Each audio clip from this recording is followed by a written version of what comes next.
lol.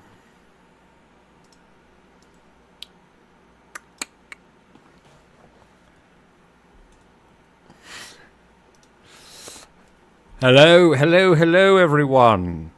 Hello, viewers. Are you ready for a reading? Oh, I can hear myself. We don't like that.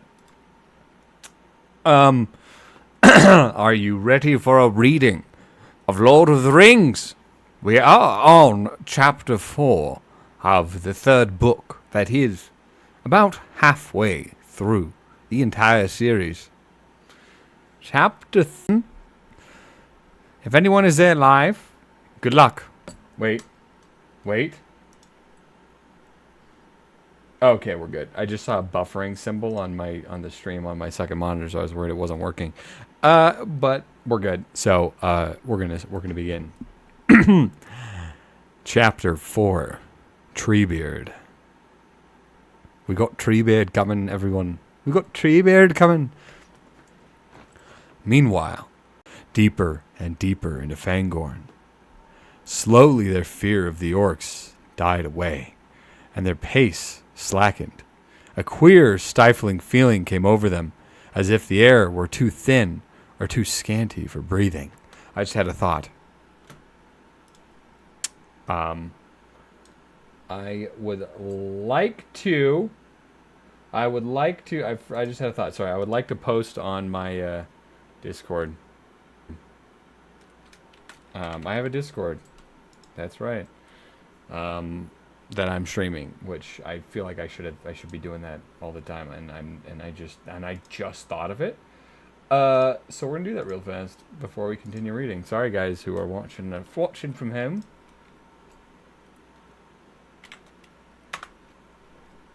Boom. There, I did it. Oh, I did it. Okay. At last, Merry halted. We can't go on like this, he panted. I want some air. Oh wait, I gotta say that panting. Let's try that again. At last, Merry halted. We can't go on like this, he panted. I want some air. Let's have a drink at any rate, said Pippin. I'm parched. No, he's gotta sound hype. I'm parched. He clambered onto a great tree root that wound down into the stream. He clambered onto a great tree root that wound down. Fuck. Why is that one hard to say? Oh, there's ink. Wait, he's real?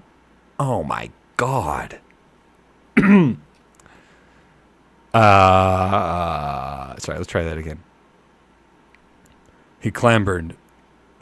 Why can't I say that right? He clambered onto a great tree root that wound down into the stream, and stooping, drew up some water in his cupped hands. It was clear and cold, and he took many draughts. Merry followed him. The water refreshed them and seemed to cheer their hearts. For a while they sat together on the brink of the stream, dabbling their sore feet and legs, and peering round at the trees that stood silently about them, rank upon rank, till they faded away into grey twilight in every direction. Peachy Keen! Treebeard time! We got Treebeard coming! Oh my goodness gracious! There was a trees standing dead. Treebeard got a hog.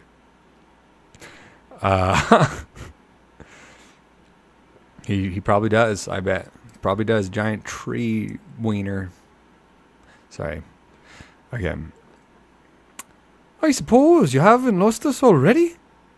Said Pippin, leaning back. I feel like I said that wrong. I suppose you haven't lost us already, said Pippin, leaning back against a great tree trunk. We can at least follow the course of this stream, the Entwash, or whatever you call it, and get out again the way we came. We could, if our legs would do it, said Merry, and if we could breathe properly. Yes, it is all very dim and stuffy in here, said Pippin. It reminds me somehow of the old room in the great palace. Oh, not Great Palace. In the old room of the great place of the Tooks, away back in the What? Of the old room in the great place of the Tooks, away back in the Smiles at Tugborough, a huge place where the furniture has never been moved or changed for generations. They say the old Took lived in it for year after year, while he and the room got older and shabbier together, and it has never been changed since he died. Going on a tangent here, I guess. A century ago. And old Gerontius was my great-great-grandfather. That puts it back a bit. But that is nothing to the old feeling of this wood. Look at all those weeping, trailing beards and whiskers of lichen. And most of the trees seem to be half covered with ragged, dry leaves that have never fallen. Untidy. I can't imagine what spring would look like here, if it ever comes. Still less a spring cleaning. It's because there are a bunch of living trees wearing tree leaf clothing. I don't know. Maybe. I feel like that might be what's happening. Okay. But the sun at any rate must peep in sometimes, said Mary. It does not look or feel at all like Bilbo's description of Mirkwood. That was all dark and black, and the home of dark black things. This is just dim and frightfully treeish. You can't imagine animals living here at all, or staying for long. Nor hobbits, said Pippin. And I don't like the thought of trying to get through it either. Nothing to eat for 100 miles, I should guess. How are our supplies? Lo, said Mary, we'd ran off with nothing but a couple of spare packets of lembas, and left everything else behind. They looked at what remained of the elven cakes, broken fragments, for about 5 meager days. That was all. And not a wrap or a blanket, said Mary. We shall be cold tonight, whichever way we go. Well, we'd better decide on the way now, said Pippin. The morning must be getting on. Just then they became aware of a yellow light that had appeared. Some way further into the wood, shafts of sunlight seemed suddenly to have pierced the forest roof. Hello, said Mary. The sun must have run into a cloud while we've been under these trees, and now she has run out again, or else she has climbed high enough to look down through some opening. It isn't far. Let's go and investigate. They found it. They found it was further than they thought. The ground was rising steeply still, and it was becoming increasingly stony. The light grew broader as they went on, and soon they saw that there was a rock wall before them, the side of a hill, or the abrupt end of some long route thrust out by the distant mountains. No trees grew on it, and the sun was falling full on its stony face.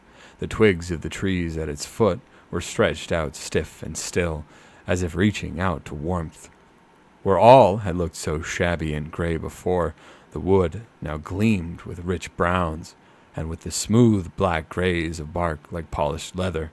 The boles of the trees glowed with a soft green, like young grass. Early spring, or a fleeting vision of it, was about them.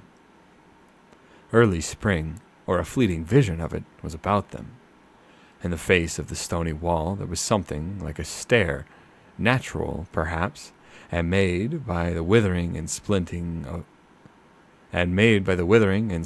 of the rock, for it was rough and uneven. High up, almost level with the tops of forest trees, there was a shelf under a cliff. Nothing grew there but a few grasses and weeds at its edge, and one old stump of a tree with only 2 bent branches left. It looked almost like the figure of some gnarled old man, standing there, blinking in the morning light. Almost like a gnarled old man. Wouldn't that be interesting if a gnarled old man was standing there? Up we go, said Mary. Up we go, said Mary joyfully. Now for a breath of air, and a sight of the land. They climbed and scrambled up the rock. If the stair had been made, it was for bigger feet and longer legs than theirs. They were too eager to be surprised at the remarkable way in which the cuts and the sores of their capacity had healed and their vigor had returned. Oh, okay, sorry. Let me read that again. They were too eager to be surprised at the remarkable way in which the cuts and the sores of their captivity had healed and their vigor had returned. They came at length to the edge of the shelf, almost at the feet of the old stump. Then they sprang up and turned round with their backs to the hill, breathing deep and looking out eastward. They saw that they had only come some 3 or 4 miles into the forest. The heads of the trees marched down the slopes towards the plain. There, near the fringe of the forest, tall spires of curling black smoke went up, wavering and floating towards them. "The wind's changing," said Mary. "It turned east again. It feels cool up here." "Yes," said Pippin. "I'm afraid this is the only passing gleam, and it will all go grey again. And it will all go grey again. What a pity. This shaggy old forest looks so different in the sunlight. I almost felt like I liked this place." Almost like you like...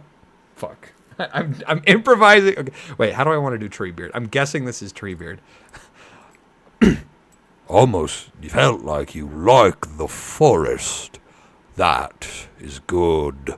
That's uncommonly kind of you, said a strange voice. How similar is that to Gandalf? Too similar? Too similar? Turn round and let me have a look at your faces. I almost feel that I dislike you both, but do not let us be hasty. Turn around. A large, knob-knuckled hand was laid on each of their shoulders, and they were twisted round, gently but irresistibly.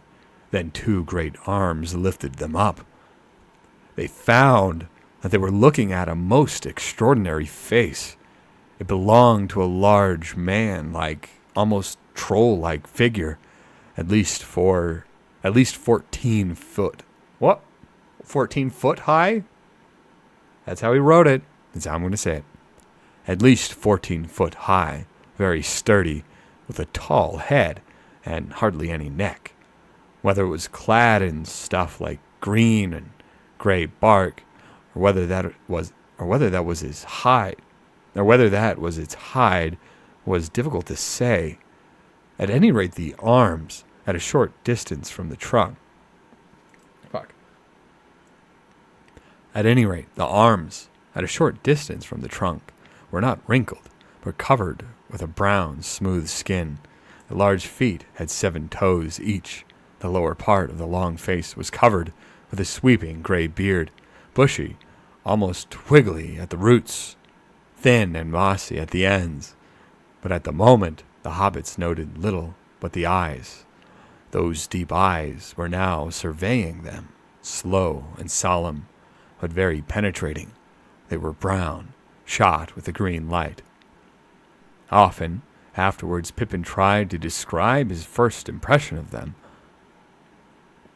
One felt as if there was an enormous well behind them, filled up with ages of memory and long, slow, steady thinking, but their surface was sparkling with the present, like sun shimmering on the outer leaves of a vast tree, or on the ripples of a very deep lake. I don't know, but it felt as if something that grew in the ground, asleep, you might say, or just feeling itself as something between root tip and leaf tip, between deep earth and sky, had suddenly waked up, and was considering you with the same slow care that it had given to its own inside affairs for endless years. Hum, murmured the voice, a deep voice, like a very deep woodwind instrument.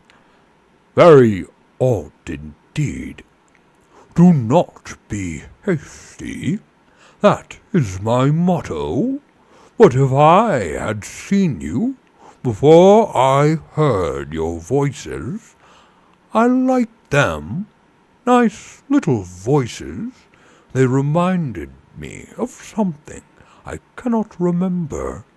If I had seen you before, or heard you, I should have just trodden on you, taking you for little orcs, and found my mistake afterwards.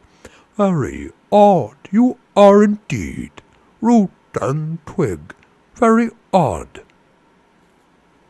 Pippin, though still amazed, no longer felt afraid. Under those eyes he felt a curious suspense, but not fear. "Please," he said, "who are you? And what are you?" A queer look came into the old eyes. Gay trees. Gay trees. We love gay trees. Sorry, okay. A kind of wariness. The deep wells were covered over. Now? He answered. "Oh," answered the voice. Well, I am an ant. Or that's what they call me. Yes, ant is the word. The ant I am, you might say, in your manner of speaking. Fangorn is my name, according to some. Treebeard others make it. Treebeard will do. "An ant," said Mary. "What's that? What do you call yourself? What's your real name?" Ho now, replied Treebeard. Ho, now that would be telling. Not so hasty. I am doing the asking. You are in my country. What are you? I wonder. I cannot place you. You do not seem to come in the old lists that I learned when I was young. But that was long time ago. Oh, I didn't say A. But that was a long time ago. And they and they may have made new lists. Let me see. How did it go? A song! Treebeard's gonna sing a song. Treebeards. Okay, how does Treebeard sound when he sings? I guess the same way he talks, but singy. Learn now the lore of living creatures. First name the four, the free peoples, eldest of all, the elf children.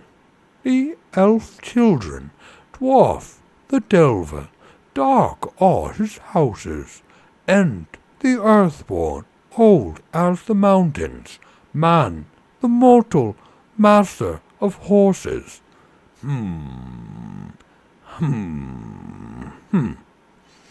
Beaver, the builder, Buck, the leaper, Bee, bear, bee hunter, boar, the fighter, hound is hungry, hare is fearful. Eagle in ire, ox in pasture, hart, horn, crowned, hawk is swiftest, swan the whitest, serpent coldest.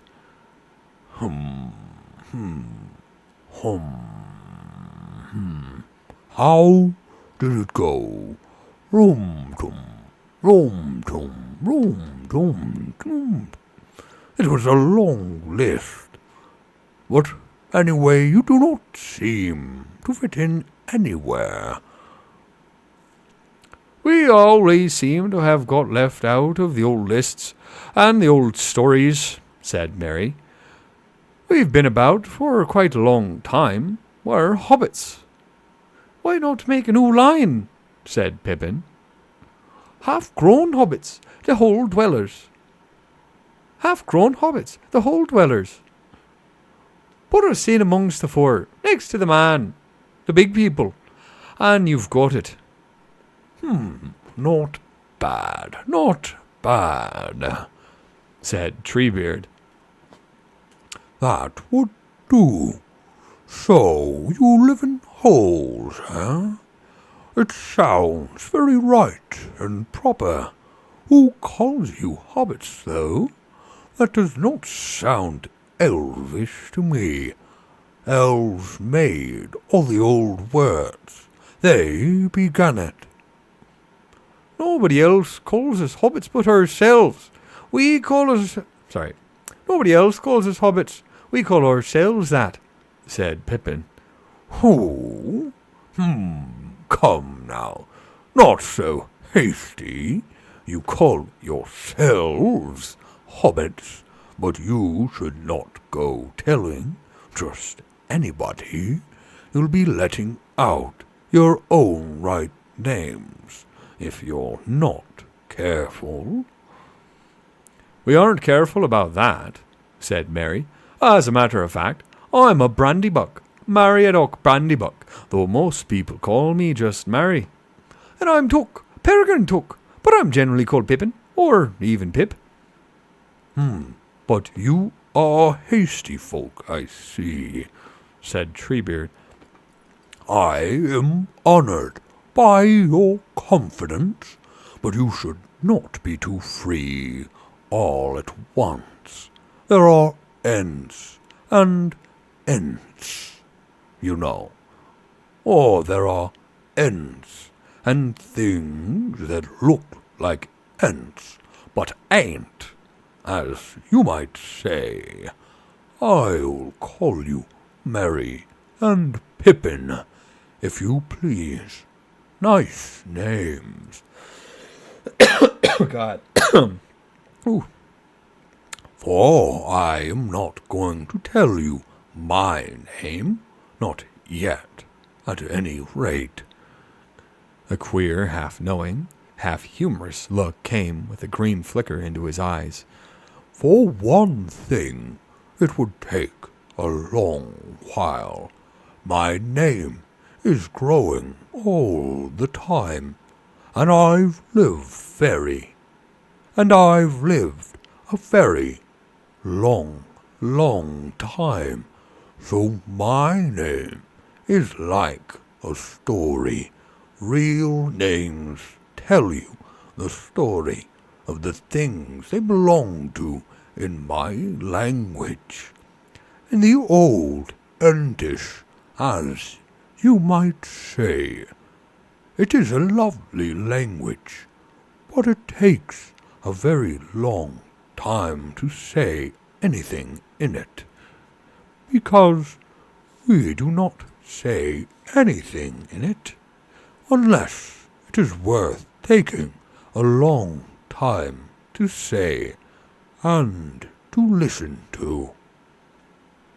But now, And the eyes became very bright and present, seeming to grow smaller and almost sharp. what is going on? What are you doing in it all? I can see and hear and smell and feel a great deal from this. Oh la la la la la Roomba. What the fuck?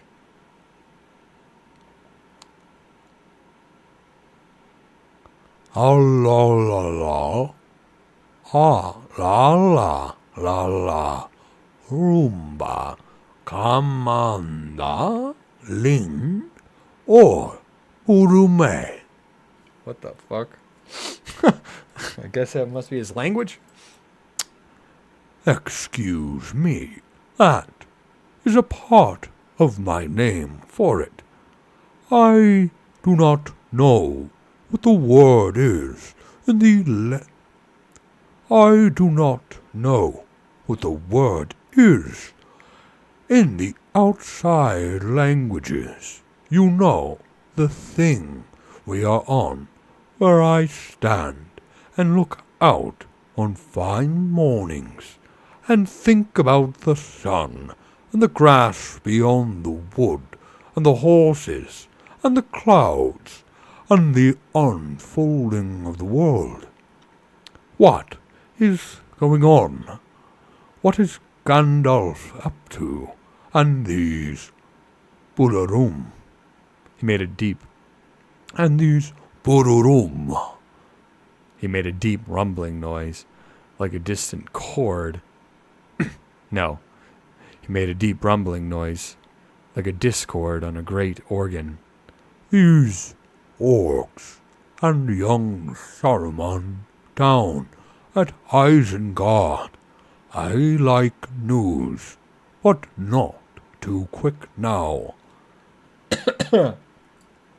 There is quite a lot going on, said Mary, and even if we tried to be quick, it would take a long time to tell. But you told us not to be hasty. Ought we to tell you anything so soon? Would you think it rude if we asked what you are going to do with us, and which side you are on, and did you know Gandalf? Yes, I do know him, the only wizard that really cares about the trees, said Treebeard. Do you know him? Yes, said Pippin. We did. He was a great friend, and he was our guide. Then I can answer your other questions, said Treebeard. I am not going to do anything with you, not if you mean by that do something to you without your leave. We might do some things together. I know about sides. I go my own way. But your way may go along with mine for a while. But you speak of Master Gandalf as if he wasn't in a story that had come to an end. Yes, we do. Yes, we do, said Pippin sadly. This story seems to be going on, but I am afraid Gandalf has fallen out of it. Oh, come now, said Treebeard. Ah, well. He paused, looking long at the hobbits. Ah, well, I do not know what to say. Come now.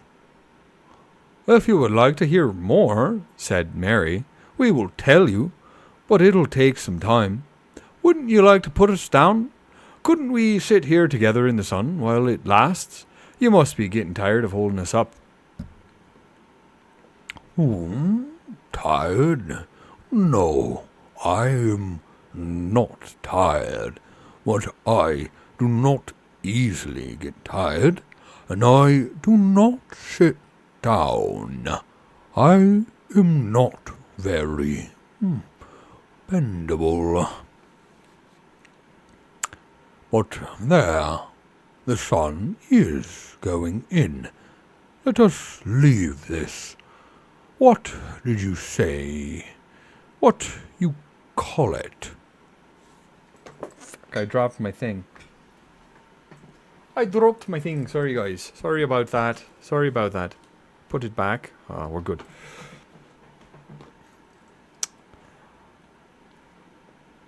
Heel, suggests Pippin. Shelf? Step? Suggests. Hill, suggested Pippin. Shelf? Step? Suggested Mary. Treebeard repeated the words thoughtfully. Hill. Yes, that was it. But it is a hasty word for a thing that has stood here ever since this part of the world was shaped. Never mind. Let us leave it and go. Where shall we go? Asked Mary. To My home, or one of my homes, answered Treebeard. Is it far? I do not know. You might call it far, perhaps, but what does that matter? Well, you see, we've lost all our belongings, said Mary. We only have a little food. Oh, you need not trouble about that, said Treebeard. I can give you a drink that will keep you green and growing for a long, long while. And if we decide to part company, I can set you down outside my country at any point you choose. Let us go. Holding the hobbits gently but firmly, one in the crook of each arm, Treebeard lifted up first one large foot, and then the other, and moved them to the edge of the shelf. The root-like toes grasped at the rocks. The root-like toes grasped the rocks. Then carefully and solemnly he stalked down from step to step and reached the floor of the forest. At once he set off with long, deliberate strides through the trees, deeper and deeper into the wood, never far from the stream, climbing steadily up towards the slopes of the mountains. Many of the trees seemed asleep, or as unaware of him as any other creatures that merely passed by. But some quivered, and some raised up their branches above his head as he approached. All the while, as he walked, he talked to himself in a long-running stream of musical sounds. The hobbits were silent for some time. They felt, oddly enough, safe and comfortable, and they had a great deal to think and wonder about. At last Pippin ventured to speak again. "Please, Treebeard," he said, "could I ask you something? Why did Celeborn warn us against your forest? He told us not to getting entangled in it." Did he now? Rumbled Treebeard. And I might have said much the same had you been going the other way. Do not risk getting entangled in the woods of LotR Lindoranen. That is what the elves used to call it, but now they make the name shorter. Lothlorien, they call it. Perhaps they are right. Maybe it is fading, not growing. Land of the Valley of Singing Gold. That was it. Once upon a time. Now it is the Dream Flower. Ah, well, but it is a queer place, and not just for anyone to venture in. I am surprised that you ever got out, but much more surprised that you ever got in. That has not happened to strangers for many a year. It is a queer land. Everything's gay in this world. Everything's gay.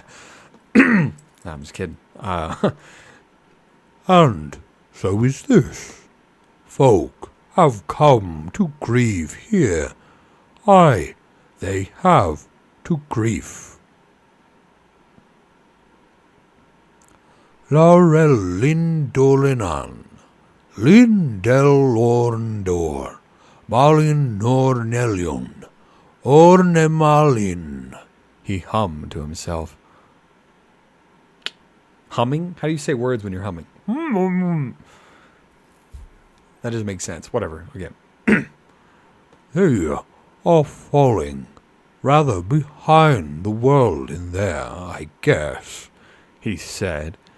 Neither this country nor anything else outside the golden wood is what it was when Celeborn was young. Still, Torilumoea, Is singing? Is it singing?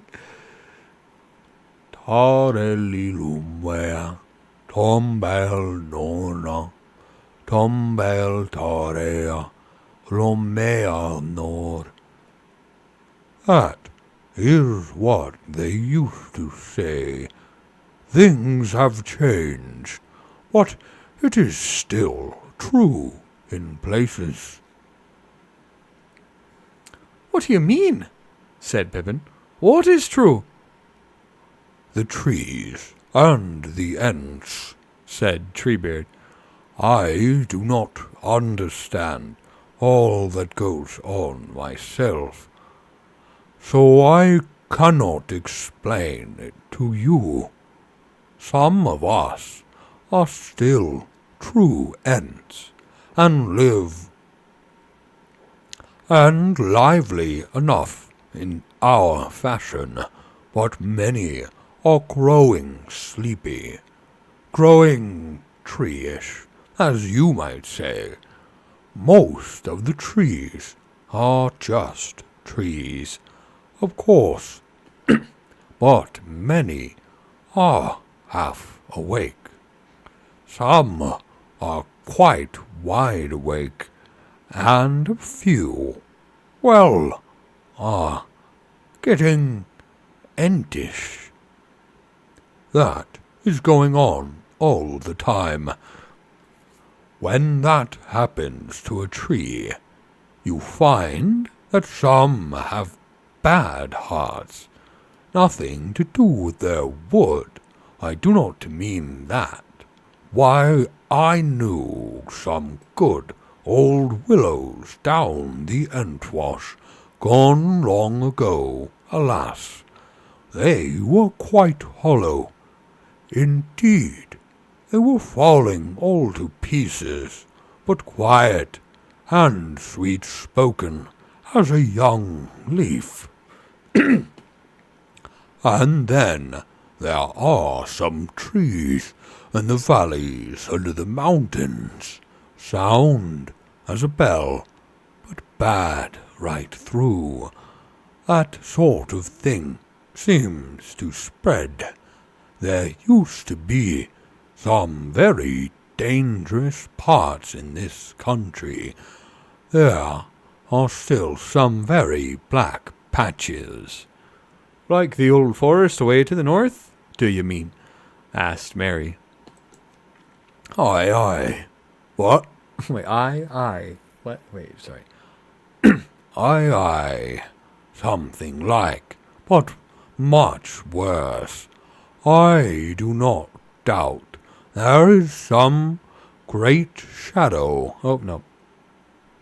God, I'm reading this too slow. It's too slow. Treebeard is a slow talker, or I'm making him a slow talker, and I have a lot to read. Oh, fuck. Oh, no. Oh, no. Oh, no. This is one of those really, really long chapters. Oof. Okay, well, I'm going to go as far as I can, but we might not be finishing this chapter today. My goodness. Okay.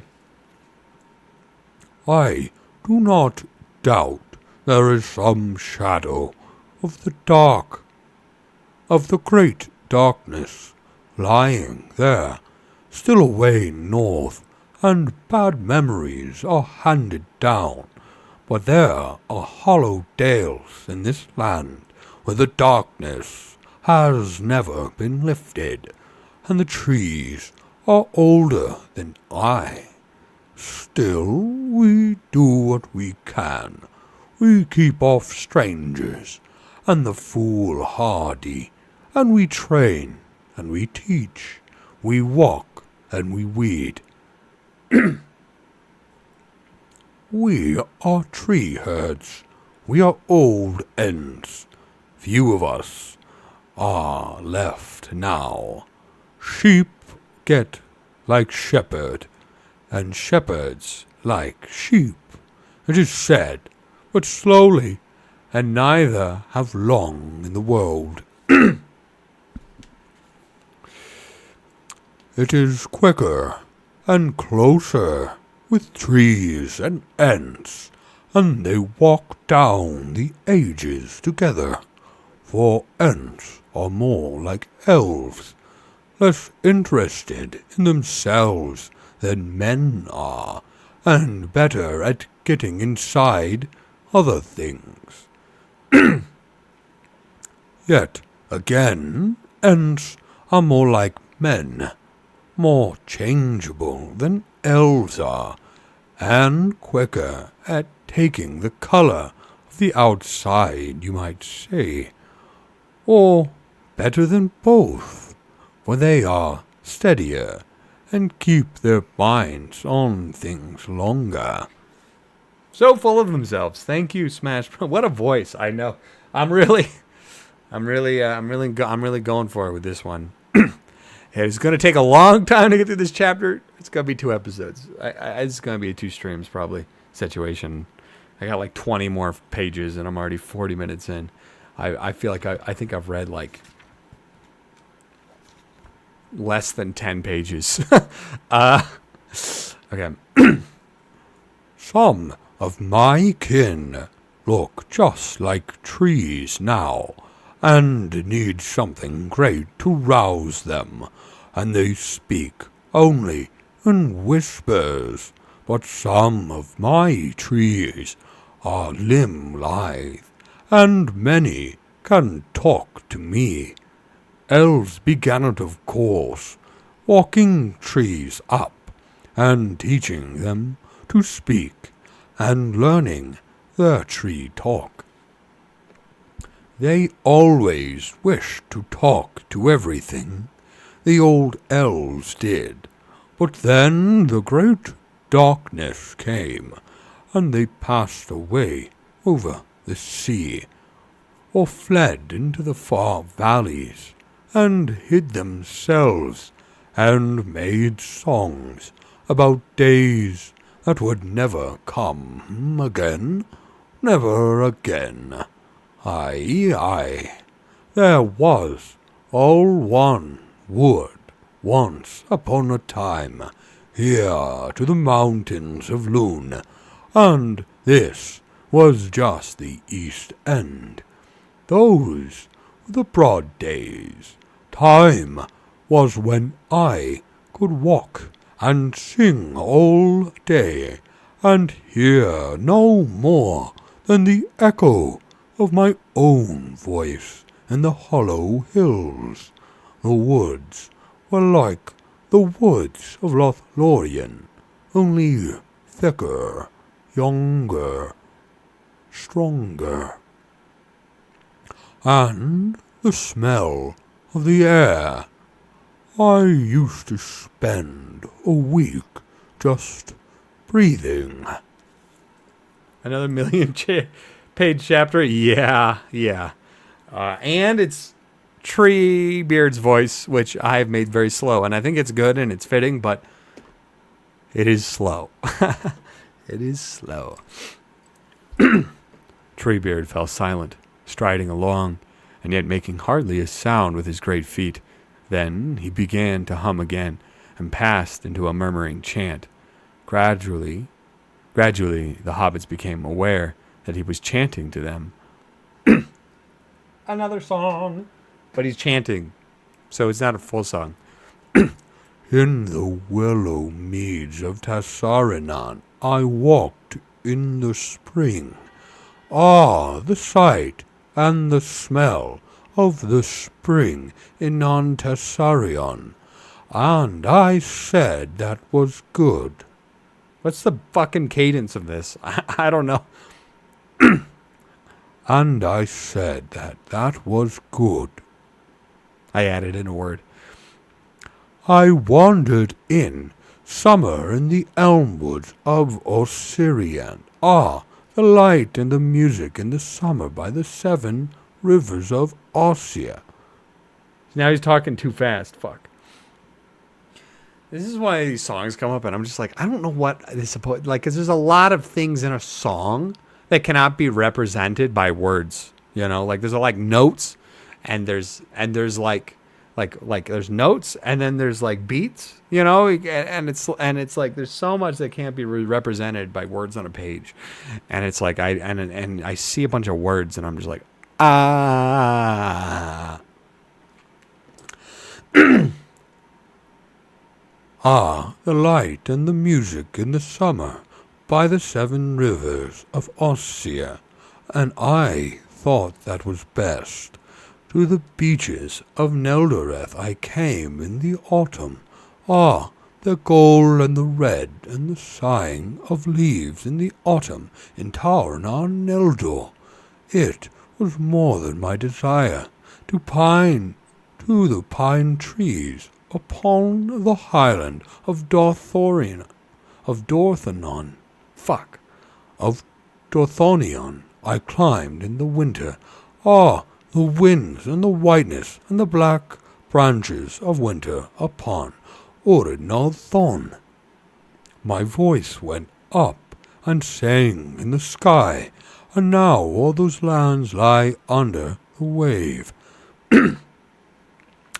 And as I walk in Ambarona, in Tarumorna, in Aldalume, in my own land, in the country of Fangorn, where the roots are long, and the years lie thicker than the leaves, in Tarimornalume. Me and my ass. Okay. All right, Tolkien. You're making this hard on me, aren't you? Okay. I'm just going to leave that the way it was. He ended and strode on silently, and in all the wood, as far as ear could reach, there was not a sound. The day waned. The dusk was twined about the boles of the trees. At last the hobbits saw, rising dimly before them, a steep, dark land. They had come to the feet of the mountain, and to the green roots of the tall, tall Methendras. Down the hillside, the young Entwash, leaping springs high above. What the fuck am I? Sorry. Damn, when I do these deep voices, I get like a little damage and a little like phlegminess in my throat, and it kind of slows me down. Down the hillside, the young Entwash, leaping from its springs high above, ran noisily from step to meet them. On the right of the stream, there was a long slope, clad with grass, now gray in the twilight. No trees grew there, and it was open to the sky. Stars were shining already in lakes between shores of cloud. Treebeard strode up the slope, hardly slackening his pace. Suddenly before them the hobbits saw a wide opening. 2 great trees stood there, one on either side, like living gateposts, but there was no gate to save their crossing, and interwoven boughs. As the old Ent approached,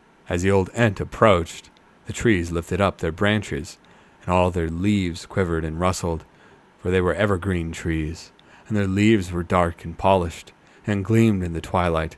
Beyond them was a wide level space, as though the floor of a great hall had been cut into the side of the hill. On either hand the walls sloped upward. On either hand the walls sloped upwards, till they were 50 feet high or more, and along each wall stood an aisle of trees that also increased in height as they marched inwards. At the far end of the rock wall was sheer, but at the bottom it had been hollowed back into a shallow bay with an arched roof. The only roof of the hall, save the branches of the trees, which at the inner end which at the inner end overshadowed all the ground, leaving only a broad open path in the middle. A little stream escaped from the springs above, and leaving the main water, fell tinkling down the sheer face of the wall, pouring in silver drops, like a fine curtain in front of the arched bay. The water was gathered again in a stone basin in the floor between the trees, and thence it spilled and flowed away beside the open path, out to rejoin the Entwash in its journey through the forest. Here we are, said Treebeard, breaking his long silence. I have brought you about 70,000 Entstrides, but what that comes to in the measurement of your land, I do not know. Anyhow, we are near the roots of the last mountain. Part of the name of this place might be Wellinghall, if it were turned into your language. I like it. We will stay here tonight. He set them down on the grass between the aisles of the trees, and they followed him towards the great arch. The hobbits now noticed that as he walked, his knees hardly bent, but his legs opened in a great stride. He planted his big toes, and they were indeed big and very broad, on the ground first, before any other part of his feet. For a moment, Treebeard stood under the rain of the falling spring and took a deep breath. Then he laughed and passed inside. A great stone table stood there, but no chairs. At the back of the bay it was already quite dark. Treebeard lifted two great vessels and stood them on the table. They seemed to be filled with water, but he held his hands over them, and immediately they began to glow, one with a golden and the other with a green rich light. And the blending of the two lights lit the bay as if the sun of summer was shining through a roof of young leaves. Looking back, the hobbits saw that the trees in the court had also begun to grow.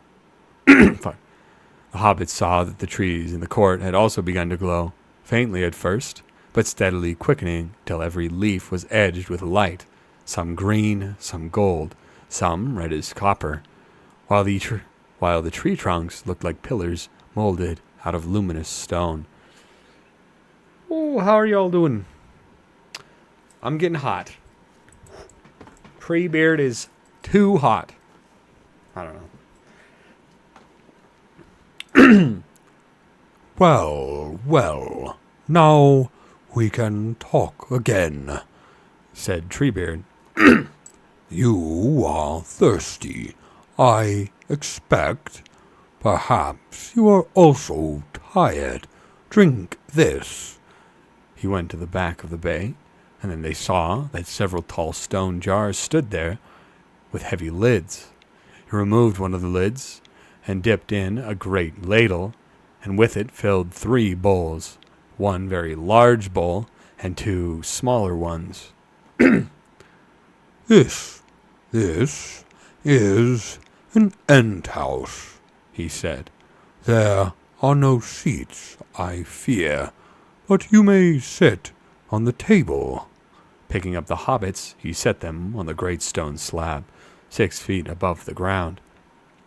There they sat, dangling their legs and drinking in sips. The drink was like water, indeed very like the taste of the draughts that they had drunk. Indeed very like the taste of the draughts they had drunk from the Entwash near the borders of the forest, and yet there was some scent or savor in it that they could not describe. It was faint, but it reminded them of the smell of a distant wood, borne from afar by a cool breeze at night. The effect of the draught began at the toes and rose steadily through every limb, bringing refreshment and vigor as it coursed upwards, right to the tips of the hair. Indeed, the hobbits felt that the hair on their heads was actually standing up, waving and curling and growing. As for Treebeard, he first laved his feet in the basin beyond the arch, and then he drained his bowl at one draught. One long, slow draught. One long, slow draught. Draught? Draught. Does anyone fucking say that? What? Whatever. One long, slow draught. The hobbits thought he would never stop. At last, he set the bowl down again. Ah, He sighed. now we can talk easier. You can sit on the floor, and I will lie down. That will prevent this drink from rising to my head and sending me to sleep. Uh-oh. On the right side of the bay, there was a great bed on low legs, not more than a couple of feet high, covered deep in dried grass and bracken. Treebeard lowered himself slowly onto this, with only the slightest sign of bending at his middle, till he lay at full length, with his arms behind his head, looking up at the ceiling, upon which lights were flickering, like the play of leaves in the sunshine. Merry and Pippin sat beside him on pillows of grass. I don't remember this from the movie. He's got like a little tree home. And he's got a bed, and he's lying down like this. Like just chilling. Damn, dude. He's got a little tree home. But no chairs because he can't bend. Now, tell me your tale, and do not hurry, said Treebeard. The hobbits began to tell him the story of their adventures ever since they left Hobbiton. They followed no very clear order, for they interrupted one another continually, and Treebeard often stopped the speaker and went back to some earlier point, or jumped forward asking questions about later events. They said nothing whatever about the ring, and they did not tell him why they set out or where they were going to, and he did not ask for any reasons. He was immensely interested in everything, in the Black Riders, in Elrond and Rivendell, in the Old Forest and Tom Bombadil, and the mines of Moria, and in Lothlorien and Galadriel. He made them describe the Shire and its country over and over again. He said an odd thing at this point. You never see any Ents round there, do you? He asked. Well, not Ents. Entwives, I should merely say. Entwives? Entwives? Said Pippin. Are they like you at all? Guy's trying to get some right now. Treebeard's trying to get some. Entwives. Oh.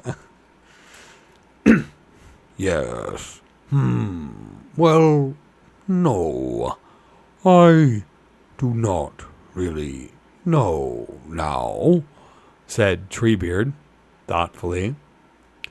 But they would like your country, so I just wondered. He just wondered about the Entwives?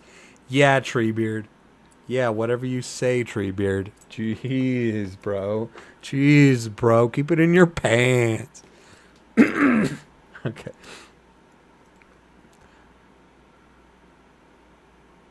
Treebeard was, however, especially interested in everything that concerned Gandalf, and most interested of all in Saruman's doings. The hobbits regretted very much that they knew so little about them, only a rather vague report by Sam of what Gandalf had told the council. But they were clear, at any rate, that Ugluk and his troop came from Isengard and spoke of Saruman as their master. Said Treebeard, when at last their story had wound and wandered down to the battle of the orcs and the riders of Rohan. Well, well, that is a bundle of news, and no mistake. You have not told me all, no indeed, not by a long way, but I do not doubt that you are doing as Gandalf would wish. There is something very big going on that I can see, and what it is, maybe I shall learn in good time, or in bad time, by root and twig. But it is strange business, upsprout a little folk that are not in the old lists, and behold, the 9 forgotten riders reappear to hunt them.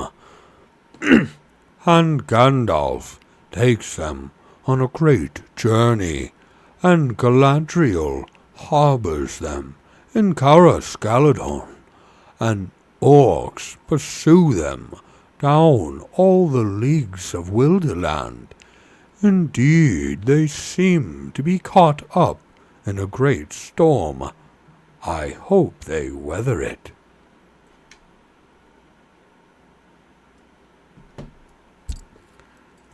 Yes.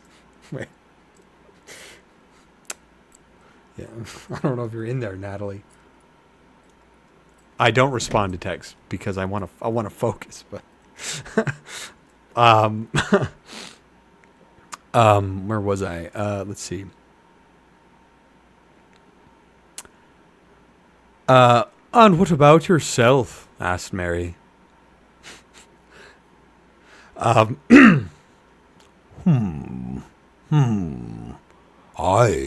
have not troubled about the great wars, Said Treebeard. They mostly concern elves and men. That is the business of wizards. Wizards are always troubled about the future. I do not like worrying about the future. I am... You did. Sorry. I don't get a lot of text messages, apparently. Though I do have one from my dad here too. My mom's my mom's birthday is on Sunday. That's kind of a big deal. I got to remember that. I got to do something for my mother. Where the f am I? I do not like worrying about the future. I am not altogether on anybody's side, because nobody altogether is on my side. If you understand me, nobody cares for the woods as I care for them, not even elves nowadays. Still, I take more kindly to elves than to others. It was the elves that cured us of dumbness long ago, and that was a great gift that cannot be forgotten, though our ways have parted since. Got a cough. And there are some things, of course, whose side I am altogether not on. I am against them altogether. These Pararum, these Pararum. He again made a deep rumble of disgust. These orcs and their masters. Dude, Treebeard just keeps talking. All these deep voice characters, man. I like doing the deep voices, but god damn, do they speak a lot. And it is tough to keep going. Here,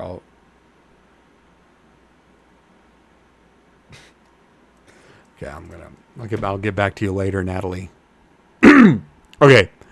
I used to be anxious when the shadow lay on Mirkwood, but when it was removed to Mordor, I did not trouble for a while. Mordor is a long, long way away, but it seems that the wind is setting east, and the withering of all woods may be drawing near.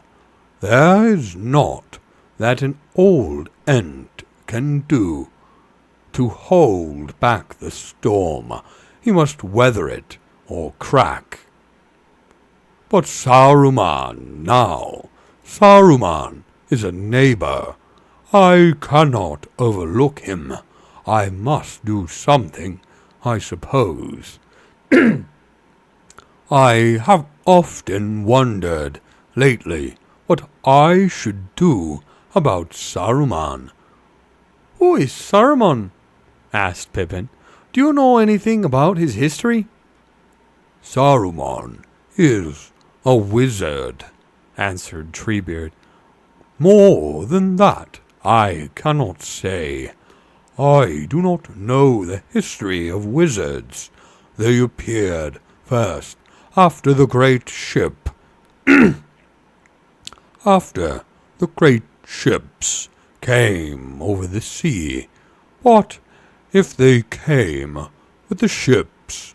I can never tell. Saruman was reckoned great among them, I believe.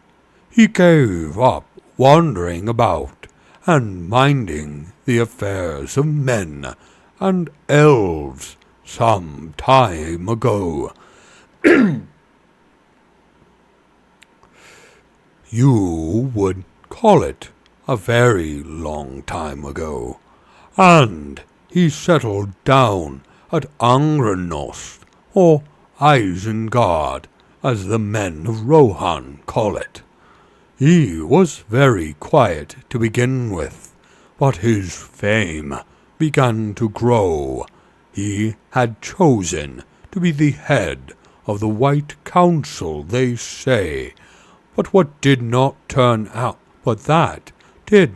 turn out too well. I wonder now if even then Saruman was not turning to evil ways. But at any rate, he used to give no trouble to his neighbors. I used to talk to him. There was a time when he was always walking about my woods. He was polite in those days, always asking my leave. At least when he met me. And always eager to listen. I told him many things that he would never have found out by himself, but he never repaid me in like kind. I cannot remember that he ever told me anything, and he got more and more like that. His face, as I remember it, I have not seen it for many a day, became like windows. Became like windows in a stone wall, windows with shutters inside. Oh, what a voice. My goodness. And he keeps going. I think that I now understand what he is up to. He is plotting to become a power. He has a mind of metal and wheels. He does not care for growing things, except as far as they serve him for the moment. Now it is clear that he is a black traitor. He has taken up with foul folk, with the orcs. What the fuck? He puts in these things. I'm like, how am I supposed to say that? Gosh, I need to.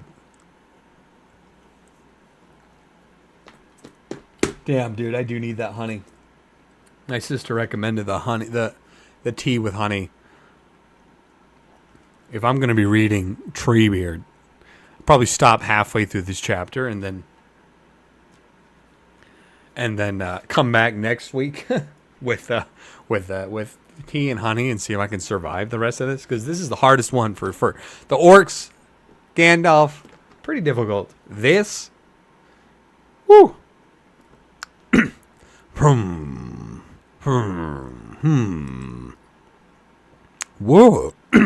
Worse than that, he has been doing something to them, something dangerous. For these Isengarders are more like wicked men. It is a mark of evil things that came in the great darkness, but they cannot abide the sun.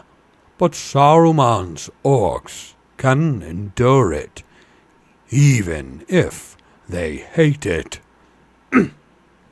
I wonder what he has done. Are they men he has ruined, or has he blended the races of orcs and men? That would be a black evil. Treebeard rumbled for a moment, as if he were pronouncing some deep subterranean entish malediction. Some time ago, I began to wonder how orcs dared to pass through my woods so freely, he went on. Only lately did I guess that Saruman was to blame, and that long ago he had been spying out all the ways and discovering my secrets. He and his foul folk are making havoc now. Down on the borders, they are felling trees, good trees. Some of the trees they just cut down and leave to rot. Orc mischief that, but most are hewn up and carried off to feed the fires of Orthanc. There is always a smoke rising from Isengard these days. Curse him, root and branch. Many of those trees were my friends, creatures I have known from nut and acorn. Many had voices of their own that are lost forever now. And there are wastes of stump and bramble where once there were singing groves. I have been idle. I have let things slip. It must stop. Fuck. Dude, I can't keep up the voice. I might have to stop soon. Like, literally, I just can't keep it up. I am Treebeard. It must stop. It must stop. Fuck. Yeah, dude, it's so hard to keep this one going. Oh, my God. Finish the page. Whatever. We'll just keep going for now. We will come with you, said Mary. We will do all that we can. Yes, said Pippin. I should like to see the White Hand overthrown. I should like to be there, even if I could not be of much use. I shall never forget Ugluk and the crossing of Rohan. Good, good, said Treebeard. But I spoke hastily. Must not be hasty. I have become too hot. Ditto, bro. Ditto. I'm too hot right now. I must cool myself and think, for it is easier to shout stop than to do it. He strode to the archway and stood for some time under the falling rain of the spring. Then he laughed and shook himself, and wherever the drops of water fell, glimmering from him to the ground, they glinted like red and green sparks. He came back and laid himself on the bed again and was silent. Oh. How far did I make it? We probably want to do at least half the chapter, right? I did not make it very far. So 61 to 74. So 13 pages. I think, yeah, we're halfway. Because the last page is 287. So yeah, we're about halfway. I think I can take it. I think I could stop. I'm sorry, it's a bit short, I guess, but like this Treebeard voice is doing it to me. And I want to sound good, you know? Shit, I want to sound like I have a deep epic voice for Treebeard because that's kind of like the deal. And I'm feeling like I'm losing it. Treebeard, he is... It's so hard to keep up. Next time, if I remember, I will have... I will go by and have tea with honey, I guess, or whatever is the thing, so that hopefully I can make it through the whole chapter effectively. Which we're halfway. Should be able to do it next time. I think we're halfway. But man, Treebeard just keeps on talking, doesn't he? He just keeps on talking. Yep, he does. He really does. That is a lot of talking. And I feel like if it was a different chapter with different voices, I could have done the whole thing, I think. It's not just like crazy long. It's also just very difficult. It's also just very difficult because like it's just Treebeard talking, you know? And that is maybe the most difficult voice I've given myself yet. So I don't know if anyone's there. I think there's like a couple of people. Thanks for watching. I'm gonna call it there, and we'll come back next week, and we will finish off Treebeard, the Treebeard chapter. I feel bad only doing half a chapter, but my goodness, dude, my goodness. It is an intense voice. I mean, maybe I could come back later this week or something, you know, just to keep the pace, maybe. I'll see. I'll consider it. I'm not very busy this week, unfortunately. Unfortunately, not a lot of weddings for me this week, which is too bad. Thank you for listening, Genesis. Thank you. Okay, I'm going to call it. I don't know if anyone else is there. Goodbye. Farewell. Peace out. Have yourselves a good evening. OTOs, goodbye. Wait, I got to find my end stream button. Where's it at? Okay, there it is.